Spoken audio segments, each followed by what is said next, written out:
স্বামীজি 1894 সালে গুরুভ্রাতা স্বামী শিবানন্দজিকে আমেরিকা থেকে এক পত্রে লিখেছিলেন, রামকৃষ্ণ পরমহংস ঈশ্বর ছিলেন কি মানুষ ছিলেন যা হয় বলো দাদা, কিন্তু যার মায়ের উপর ভক্তি নেই তাকে ধিক্কার দিও। নিরঞ্জন লাঠিবাজি করে, কিন্তু তার মায়ের উপর বড় ভক্তি, তার লাঠি হজম হয়ে যায়। নিরঞ্জন এমন কার্য করছে যে তোমরা শুনলে অবাক হয়ে যাবে। এই নিরঞ্জনই হলেন ভগবান শ্রীরামকৃষ্ণ পরমহংসদেবের অন্যতম অন্তরঙ্গ লীলা পার্ষদ স্বামী নিরঞ্জনানন্দজি মহারাজ। শ্রী শ্রী জগন্মাতা ঠাকুরের 5 জন অন্তরঙ্গ পার্ষদকে ঈশ্বর কোটিরূপে চিহ্নিত করেছিলেন। তাদের মধ্যে অন্যতম হলেন স্বামী নিরঞ্জনানন্দ। এখানে ঈশ্বরকোটির কিরূপ ভক্তি সে প্রসঙ্গে শ্রী শ্রী মায়ের একটি উক্তি উল্লেখযোগ্য। শ্রী শ্রী মা স্বামী অরূপানন্দকে একবার বলেছিলেন, ঈশ্বরকোটি পূর্ণকাম কিনা, তাই অহেতুক। কামনা থাকতে অহেতুক ভক্তি হয় না।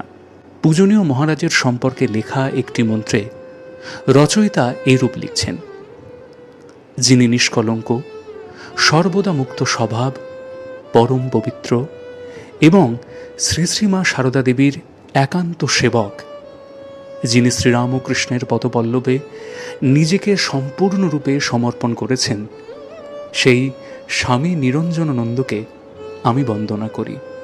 শ্রীরামকৃষ্ণ তাকে দেখে বলেছিলেন, শ্রীরামচন্দ্রের অংশে তার জন্ম। মাত্র 42 বছরের দিব্য জীবনের অনেক ঘটনাই অজ্ঞাত। বিভিন্ন জনের কিছু সংক্ষিপ্ত স্মৃতিচারণ বা কিছু ঘটনার উপর নির্ভর করেই তার একটি জীবনচরিত রূপ পেয়েছে।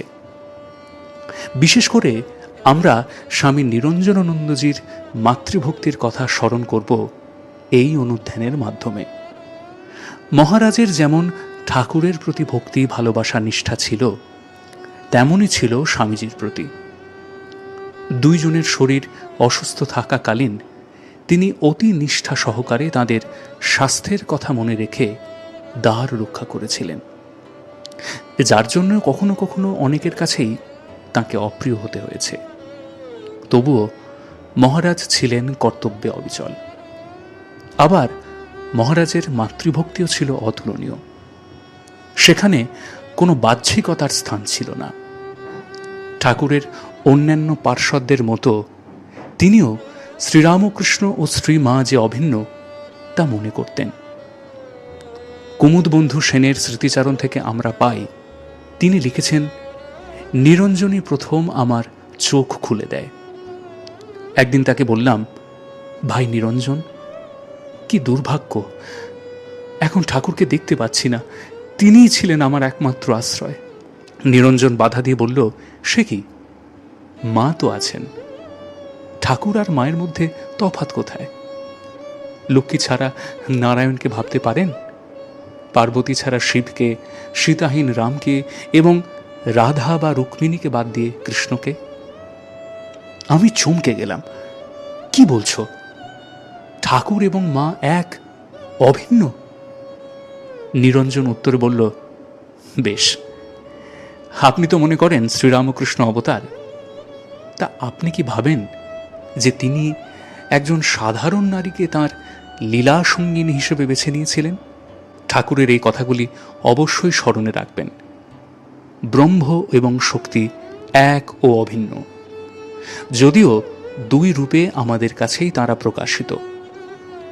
মা স্বয়ং শক্তি, পূর্ণ ব্রহ্ম শ্রীরামকৃষ্ণের শক্তি। শুধুমাত্র এই ঘটনায় নয়, যে সময় শ্রী শ্রীমায়ের অপার মহিমা অনেকটাই অন্তরালে ছিল, নিরঞ্জনানন্দজি মহারাজই প্রথম যিনি শ্রী শ্রী মায়ের মহিমার কথা সগৌরবে প্রচার করেছেন শ্রী শ্রী মার স্থূল শরীরে অবস্থান করাকালীন। শ্রী শ্রী মার সম্বন্ধে তিনি অতি উচ্চ ভাব পোষণ করতেন। তার ধারণা ছিল তিনি মার কৃপায় সব করতে পারেন। শ্রী শ্রী মার প্রতি তার কত যে উচ্চ ভাব ছিল তা কয়েকটি ঘটনাবলীর মাধ্যমে আমরা বুঝতে পারব। একসময় কেদারনাথ মৌলিক, পরবর্তীকালে স্বামী অচলানন্দ এক গভীর মানসিক সমস্যার মধ্যে পড়েন এবং নিরঞ্জন মহারাজের কথা মতো তিনি জয়রামবাটিতে মাতৃ সমীপে উপনীত হন এবং মা তাঁর সমস্যার সমাধান করে দেন। শ্রী শ্রীমা সারদা দেবীরও নিরঞ্জন মহারাজের প্রতি ছিল বিশেষ ভরসা।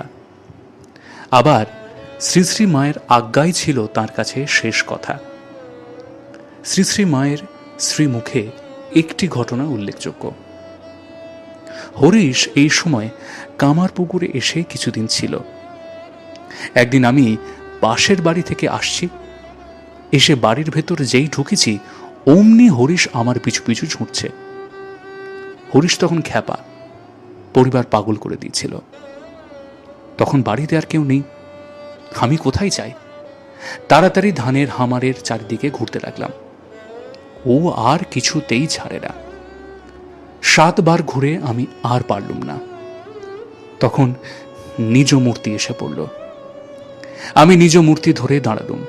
তারপর ওর বুকে হাঁটু দিয়ে জিভ টেনে এমন গালে চড় মারতে লাগলুম যে ও হেঁ হেঁ করে হাঁপাতে লাগলো। আমার হাতের আঙুল লাল হয়ে গেছিল। তারপর নিরঞ্জন এলে তাকে বললুম, ওকে পাঠিয়ে দাও।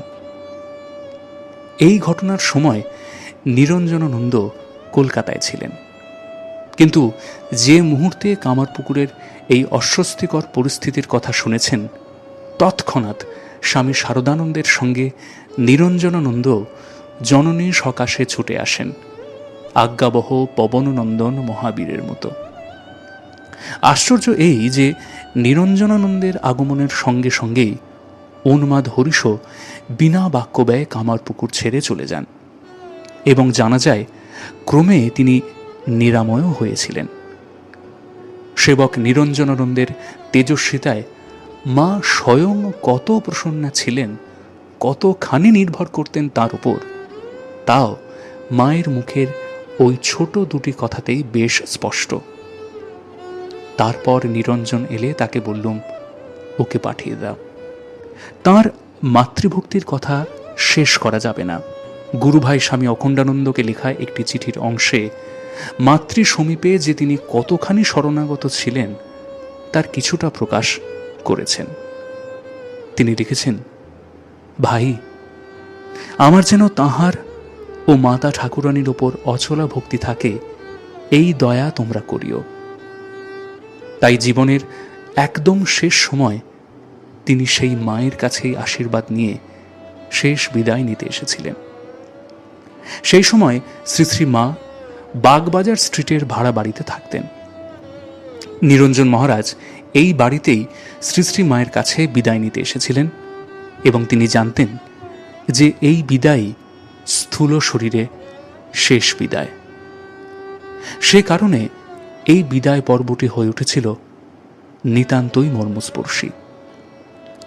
জনৈক প্রত্যক্ষদর্শীর কাছ থেকে বিস্তারিত বিবরণ শুনে ভগিনী দেবমাতা এই বিদায় বিবরণটি এইভাবে লিপিবদ্ধ করেছেন।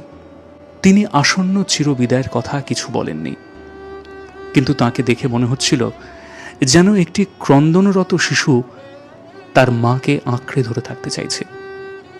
তিনি আবদার করছিলেন যে শ্রী শ্রী মাকে তার জন্য সব কিছু করে দিতে হবে, এমনকি নিজের হাতে খাইয়ে দিতে হবে।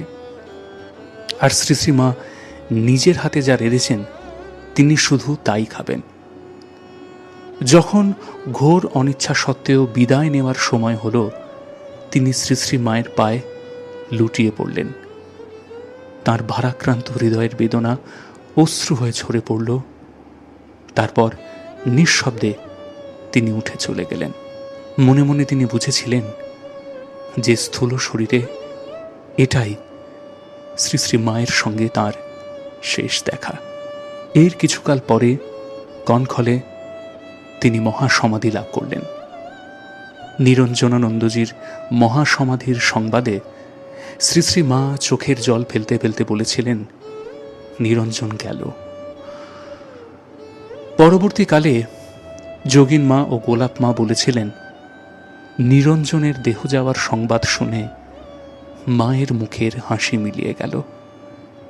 শরীরও বেশ শুকিয়ে গিয়েছিল এবং এই ভাব কাটিয়ে উঠতে মায়ের অনেক দিন লেগেছিল। এই অনুধ্যানের উপসংহারে নিরঞ্জনানন্দজিকে নিয়ে লেখা স্বামী অখণ্ডানন্দজির একটি পত্রের অংশ পাঠের মধ্যে দিয়ে শেষ করব। দাদাভাই নিরঞ্জন, তোমাকে ধন্য।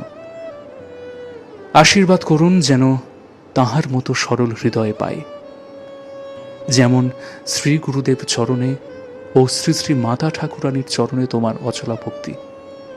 আশীর্বাদ করুন যেন সেই রূপ পাই, সেই রূপ আমাদেরও থাকে।